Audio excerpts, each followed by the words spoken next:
The moment an American arrives in Canada, a strange duality unfolds. The landscape is familiar: strip malls, traffic lights, suburban homes, but the mood is different, unsettling in its softness.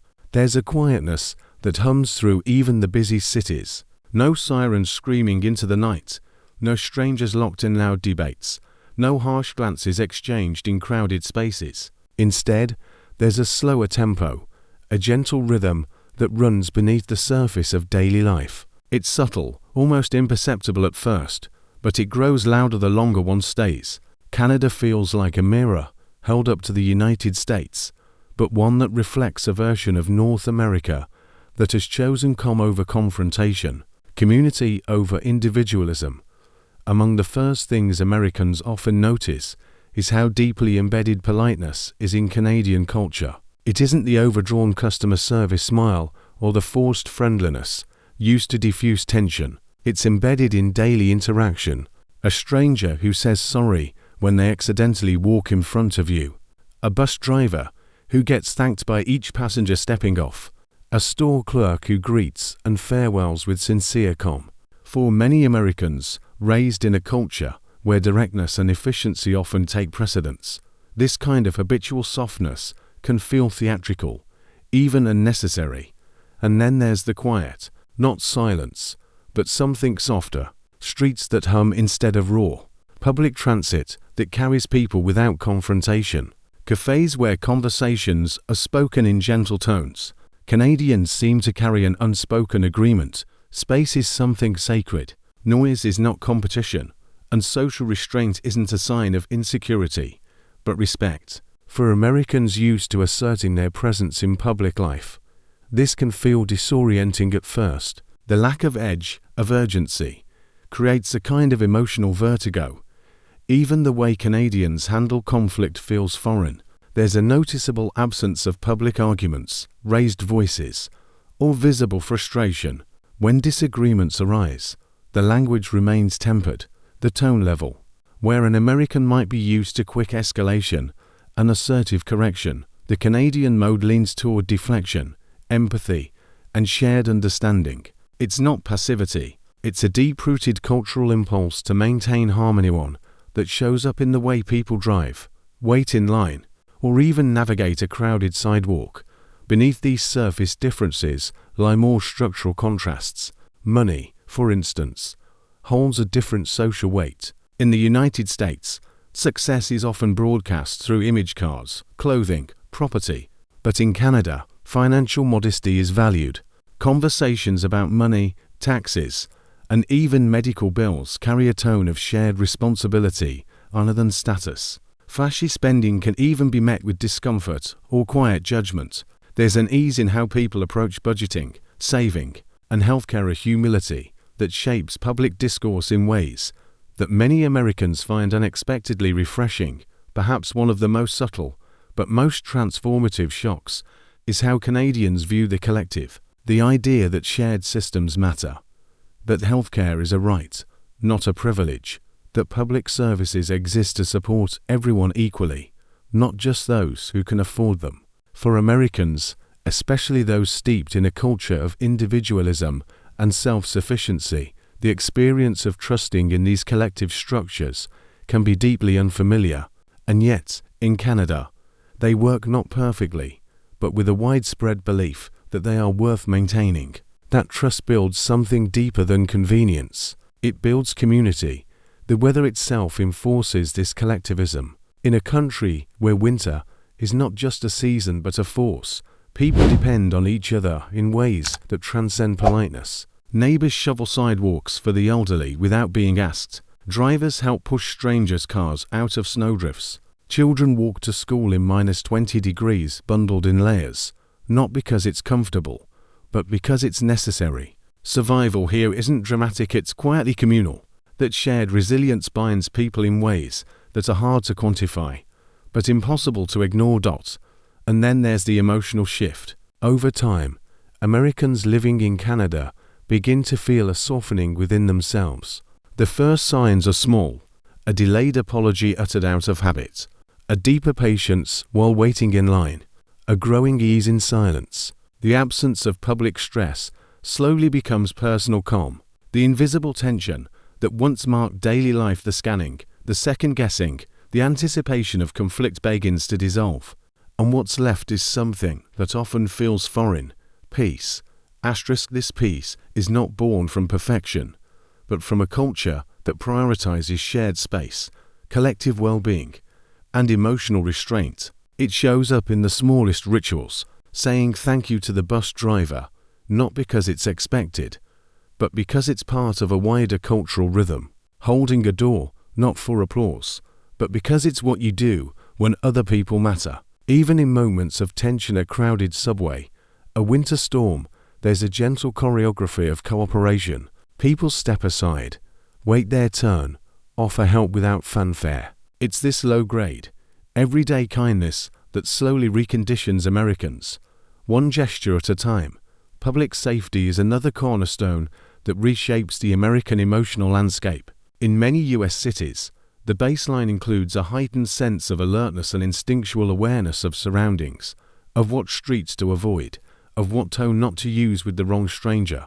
In Canada, that instinct begins to fade, not because crime doesn't exist, but because the atmosphere doesn't feed that fear. Parents let children roam more freely. Teens gather in parks without constant supervision. Public transportation feels less like a risk and more like a neutral space. And for many Americans, that shift in emotional posture, relaxing one's shoulders, walking without scanning, feels surreal. This sense of security is supported not just by low crime, but by trust in institutions. Canadians generally believe that emergency services will respond, that hospitals won't bankrupt them, that schools are safe. This faith creates a foundational calm. It allows people to move through life without carrying the invisible weight of fear. For Americans who have grown up with a more fractured trust in public systems, this can be one of the most disorienting differences. And yet, it's also one of the most healing, because it reveals what daily life can feel like when society is built on mutual care rather than suspicion. Another striking transformation is the emotional atmosphere surrounding ambition.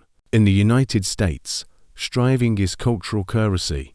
Work defines identity, and busyness is a badge of honor. But in Canada, ambition takes on a different tone. People work hard, but there is less performance around it. Offices empty earlier. Weekends are protected. Long vacations are taken without guilt. There is little reward for burnout, and even less tolerance for bragging. Success, in this context, is measured not by titles or hustle, but by balance. A person who takes time to volunteer, to spend time with family, to escape to the cottage, is often more admired than one who stays late at the office. And for Americans who have equated value with productivity, this can be both jarring and liberating. Social interaction in Canada also introduces a new tempo. Friendliness is quiet, steady, and rooted in respect rather than enthusiasm. Neighbors wave but don't intrude. Small talk exists, but it doesn't press. Invitations come slowly, but when they do, they're sincere. In contrast to the rapid-fire bonding of American social life, where friendships can form in a night and dissolve just as quickly, Canadian relationships are built over time. There's a humility to it, a desire not to overwhelm. And while this can feel distant at first, it often grows into something sturdier, something more grounded. Even casual habits reinforce this cultural tone. In grocery stores, people bag their own items without complaint. Reusable bags are expected, not praised. In restaurants, tips are smaller, but service is just as kind. Tim Hortons isn't just a place for coffee, it's a community hub, unpretentious and dependable. Healthcare, though not without flaws, is accessed without fear of financial ruin. And everywhere you go, the language of politeness hums in the background. Sorry, thank you, excuse me, not performative, just woven into the culture. Like background music you eventually start humming yourself. In time, these daily encounters shift something internal. Americans begin to shed their defenses. They become more attuned to nuance, to tone, to space. They stop interpreting restraint as coldness and begin to see it as a quiet form of respect. The reflex to dominate conversation fades, the instinct to compete relaxes, and in its place grows a slower, more mindful rhythm, one shaped not by efficiency or urgency, but by coexistence. That coexistence begins to transform only how Americans behave, but how they see the world.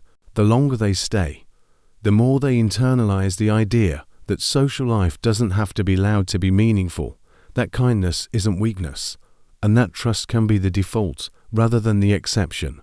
They begin to notice when others don't interrupt, when conversations allow for silence, when public spaces function without constant enforcement, and what once felt unfamiliar now feels necessary.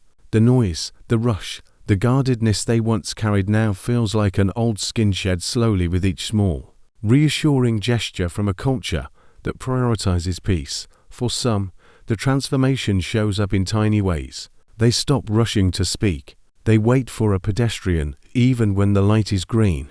They tip thoughtfully, but not performatively. They bring reusable bags, not to prove a point, but because it's normal now. And most telling of all, they begin to say sorry not just out of politeness, but because the culture has subtly taught them to consider how their presence affects others. What at first seemed performative now feels purposeful. It's not about perfection. It's about creating space for others to feel safe and seen. And then comes the return, whether for a visit or for good. Going back to the United States after time in Canada brings a second wave of cultural shock, but this time in reverse. The volume feels louder, the pace more aggressive, the small gestures that once felt invisible, the honking, the cutting in line, the overworked cashier with forced politeness now stand out with sharp edges. The tension, once so normal it went unnoticed, returns like a weight, and for many, it becomes impossible not to compare. The contrast doesn't necessarily make one country better than the other, but it does offer perspective. That perspective lingers. It shows up in how Americans speak to strangers, in how they approach public space, in how they navigate discomfort, even if they return to the hustle, to the ambition, to the need for urgency.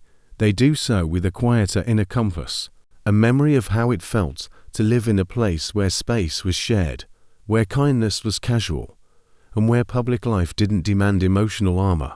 That memory can change how they treat others and themselves. In the end, the hardest things to get used to in Canada often become the most cherished. The calm, the courtesy, the trust in systems and strangers, the absence of confrontation, not because people are avoiding conflict, but because they value peace more than the need to win. These are not grand gestures. They are quiet choices made daily by millions of people in thousands of small interactions, but they accumulate. They shape not just a culture, but a feeling, one that changes those who live within it. And perhaps that's what many Americans take with them, long after the snow melts and the accent fades from their ears. A deeper understanding that the strength of a society is not in how loud it is, but in how gently it moves together. That kindness, when practiced collectively, becomes not a novelty, but a way of life. And in that quiet rhythm, they find something rare, not just a different country, but a different way to live.